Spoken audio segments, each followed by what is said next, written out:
Selamat siang anak-anak saya semuanya kelas 10. Pada siang hari ini kita pertemuan yang kedua dari bab 6. Topik ancaman di bidang ideologi, politik, ekonomi, sosial budaya, dan pertahanan keamanan atau IPOLEK Sosbud Hankam. Tujuan pembelajaran kita, yang pertama, anak-anak saya bisa mendeskripsikan bagaimana bentuk ancaman dalam bidang ideologi, bagaimana bentuk ancaman dalam bidang politik. Ketiga, mendeskripsikan bagaimana bentuk ancaman dalam bidang sosial budaya. Dan yang keempat, bagaimana bentuk ancaman dalam bidang pertahanan keamanan dan dalam bidang ekonomi. Dalam bidang ideologi, kita tahu ideologi itu adalah pengaruh sistem. Ideologi itu Indonesia, ideologi kita Pancasila. Ada datang ideologi dari luar, ideologi liberal, komunis, dan pragmatisme. Karena kemajuan zaman dan globalisasi ini mengancam ideologi Pancasila. Karena ideologi tadi, ya Indonesia bisa hilang jati diri kita. Dalam ideologi Pancasila, religius, humanis, gotong royong, musyawarah, dan keadilan ini bisa hilang gara-gara masuk ideologi dari luar. Yang kedua, ancaman dalam bidang politik. Dalam politik ini ada dua. Ada ancaman yang datang dari luar negeri, ada ancaman yang datang dari dalam negeri. Ancaman yang datang dari luar negeri bisa saja nanti dunia internasional, bisa negara luar, terutama negara besar adidaya, bisa menekan pemerintah Indonesia. Akhirnya kita dalam pergaulan dunia internasional bisa tertekan. Apa-apa yang menjadi tujuan negara kita, tujuan politik kita bisa tidak kesampaian gara-gara tertekan oleh dunia internasional. Ancaman dari dalam negeri ini muncul dari rakyat kita sendiri, dari masyarakat kita sendiri. Ancaman dari dalam negeri ini ya terutama mengganggu kebijakan pemerintah, mengganggu program pemerintah, bisa dalam bentuk demonstrasi, pengerahan massa. Nanti bisa politik nasional kita itu tidak berjalan dengan baik, atau dengan istilah tidak stabil. Ancaman dalam bidang ekonomi. Ini ancaman dari bidang ekonomi ini dengan adanya pasar bebas, dengan adanya globalisasi, produk-produk barang-barang dari luar masuk ke dalam negeri. Kita tahu banyak risikonya ini.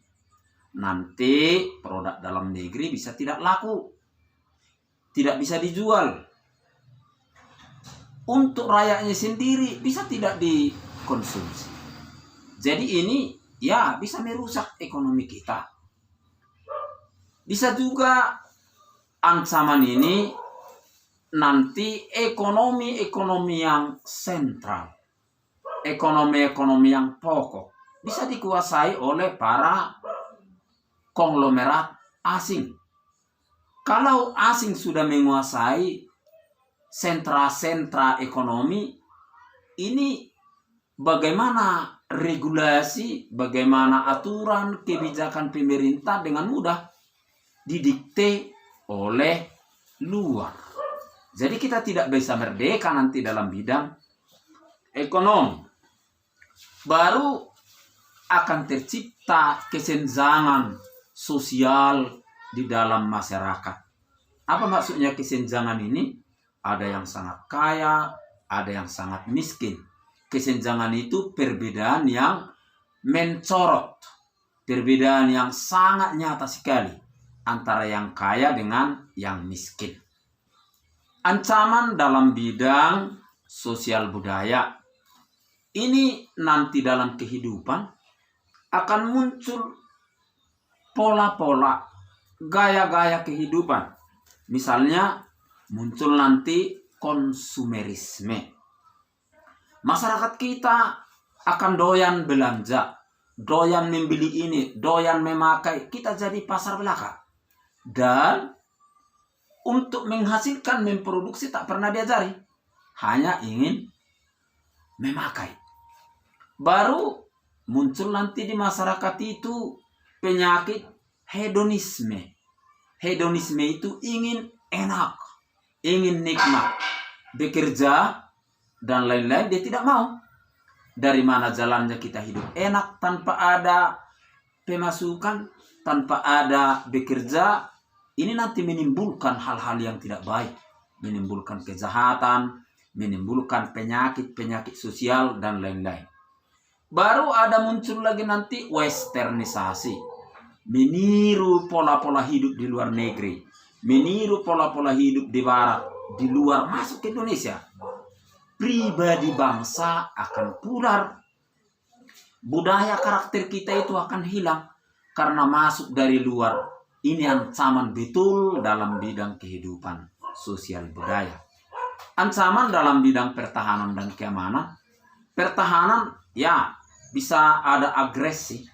Agresi ada penyerangan. Ada separatisme.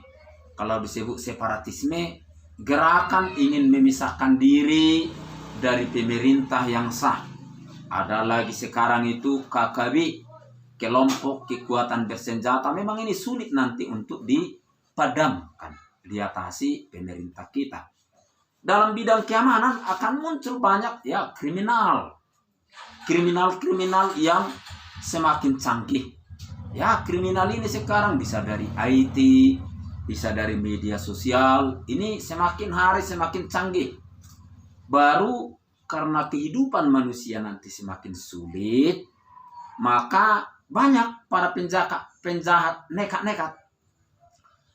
Banyak para penjahat nanti mau berbuat tanpa kendali. Ini karena kesulitan ekonomi. Mereka tidak mau konyol, maka berbuat kejahatan. Ini tantangan dalam kepolisian atau keamanan kita. Dan kesadaran hukum semakin lama semakin pudar. Rendah kesadaran hukum. Jadi sampai di sini hantaran Bapak dalam pertemuan kita yang ketiga ini, materi saya share dalam WA dalam bentuk PowerPoint, juga di Kuiper untuk kita lihat lebih dalam. Selamat siang dan salam sehat untuk anak-anak saya semuanya.